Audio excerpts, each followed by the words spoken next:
Есенният салон в Париж, едно от най-емблематичните събития за съвременно изкуство във Франция, и тази година се провежда в изложбените пространства на площад Конкорд. Създаден преди повече от век, Есенният салон остава верен на мисията си – да дава сцена на нови търсения и смели артистични гласове.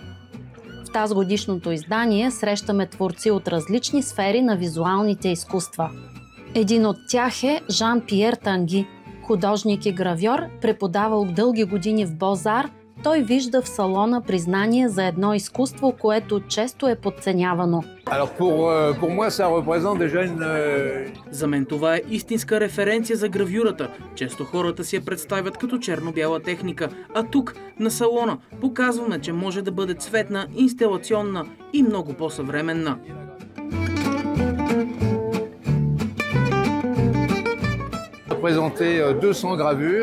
Представихме около 200 гравюри. Важно е духът на артиста да се прехвърли върху листа. Моята работа е свързана с жестовете. Тя е свободна. Всяко отпечатване е крачка напред и показва развитието на твореца. А Николета е легендарният глас на О Мами Блу.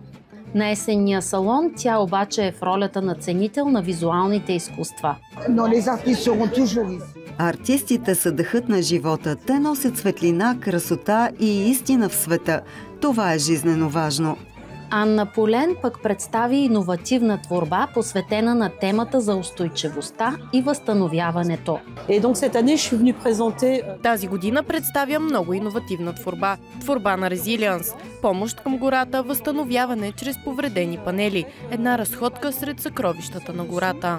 А един от най-необичайните участници съчетава фотография и философия, вдъхновени от рибите.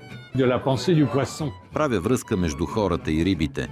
Може би бихме живели по-добре, ако понякога мислехме като животните.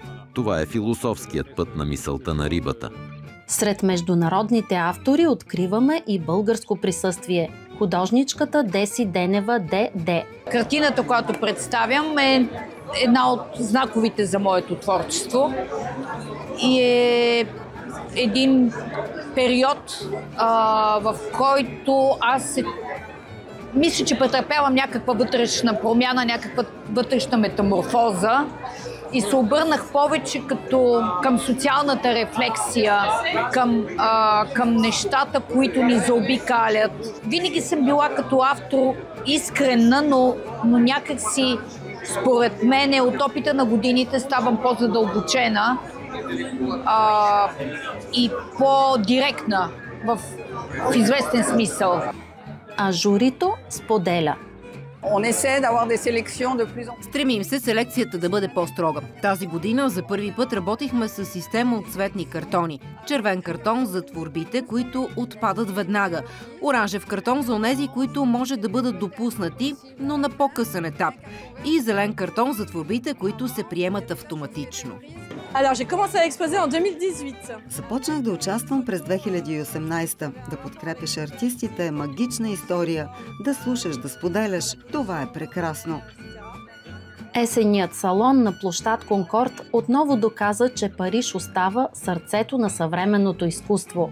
Място, където идеи, култури и визии се срещат и взаимно се осветяват.